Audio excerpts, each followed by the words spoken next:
Hi guys, I hope you are doing well. Today we will talk about how to fix or how to solve the problem of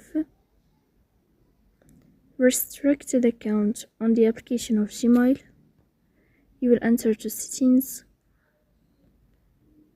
You will click on apps, default apps, app settings. In this list you will search for Gmail. In this window you will click on first stop and you will click OK. Here we go to storage. Then we click on clear cache.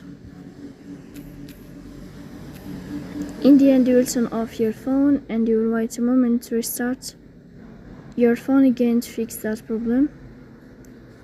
So please don't forget to support us by like and subscribe. See you next time in another video.